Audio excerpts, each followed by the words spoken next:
Well, the Quad Alliance will invest $50 billion in the Indo-Pacific region. The alliance also says that any attempts to change the status quo by force will never be tolerated anywhere. Now, this could be the Quad's strongest single yet, and signalling China to keep out of Taiwan. Now, it comes as President Biden gathers with leaders from Australia, India and Japan in Tokyo. Now, for more on this story, let's bring in Kamal Madishetty, a research scholar in international politics. Kamal, thank you very much for your time today, as always. Now, I wanted to start by asking you, what is the significance of the Quad Leaders Summit for the Indo-Pacific region?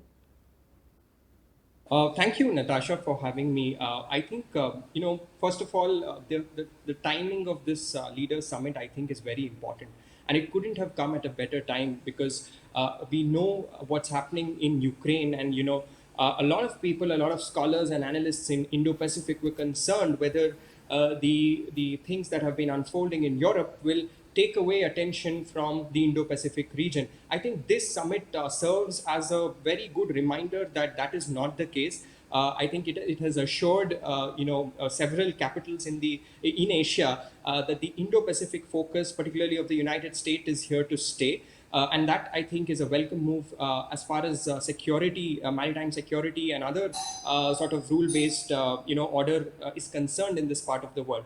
Now, the other also timing related thing is that there's been a new government in Australia. And I think this sends an excellent signal from the Australian government, but because remember, ahead of this Quad summit, there were some doubts about whether this would be postponed if there is a change of government in Australia. There was the change of government, but the Quad summit remained, and the new Prime Minister Anthony Albanese actually attended this. So I think that's a great signal that and the timing, I think, is very important. Beyond that, of course, like you mentioned, the Quad. I mean, there's been an agreement about 50 billion of infrastructure assistance that will be provided for the Indo-Pacific region, and that is obviously very important, keeping in mind China.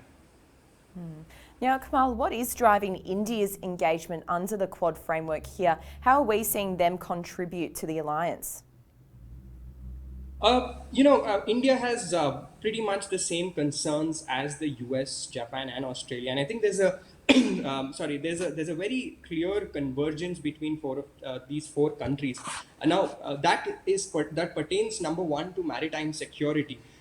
You see repeated references to a free and open Indo-Pacific, and that is basically to say that no one country has the right to dictate terms to others, disregarding international law, disregarding the rules-based order that all of these countries have pledged their allegiance to, right? So for India, I think it is about collective sort of bargaining, because remember, the economic clout that China brings to the table, be it in terms of the trade agreements like the RCEP or other economic presence that China has, there has always been a concern that this economic presence can translate into political and security influence.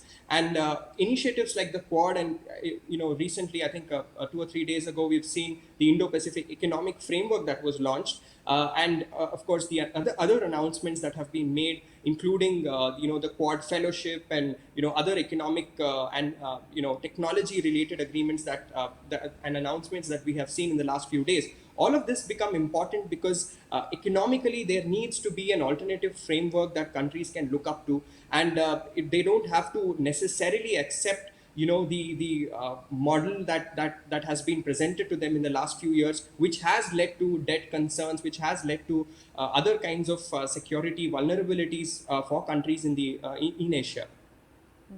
Now, Kamal, returning to the conflict in Europe, I did want to touch on that with you today. Now, India has been increasing its convergence with the US and the West in general. At the same time, it has remained quite neutral on the Ukraine conflict, though. So why is India so careful not to criticise Russia? Yes, I think there are a few reasons here.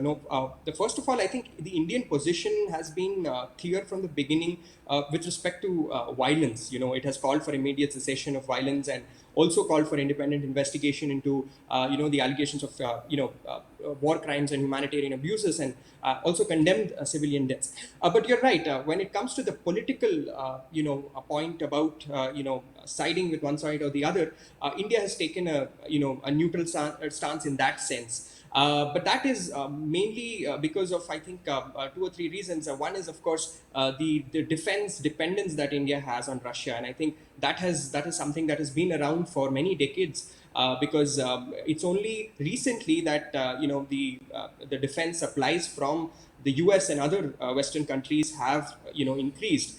So that dependence on Russia remains. And also politically, I think at the international level, India has received support from Russia on certain issues of national interest. But by and large, I think the Indian position has been against the violence, and I think it has repeated its calls for cessation of violence, and it has called on for a diplomatic solution. So I think in that sense, there is, there is a very strong sort of position in favor of peace in Ukraine, because ultimately it not only affects India politically, but also there's a very big economic cost that we have experienced in India, because India has been an energy importer, and there's other disruptions of trade and etc., which are affecting India very badly. Now, Kamal, you mentioned Australia briefly before. Of course, there's been the appointment of a new Prime Minister. Now, with the new government taking charge in Australia, how do you expect India-Australia ties to shape in the near future, just quickly? Yes, I think the Quad Leaders Summit that we have seen, I think is a great start to this relationship. Simply because I think the change of government. There has been a change of government, but I think this indicates that the Australia's commitment to the Indo-Pacific region, and by extension a country like India, is going to remain steady. And I think that is going to be welcomed in New Delhi. So I see that there's going to be continued strengthening of economic relations. We've seen that in the partnership, the Economic Cooperation and Trade Agreement that was signed with India by the previous Scott Morrison government. And I think this government, the new government, has also discussed ways in which that can be strengthened. So I think there's going to be a lot of trade and economic trust in this relationship. Besides, of course, the security and maritime exercises and those kinds of things, and even the Quad Summit has come up with new agreements, fresh agreements, as far as maritime security, domain awareness, and cyber security is concerned. So I think these are going to remain areas of cooperation, from space to cybersecurity to maritime security. Absolutely. Kamal Madishetty, fantastic to hear your insights on this. As always, thank you very much for your time today. Thank you so much, Natasha. Pleasure to be here.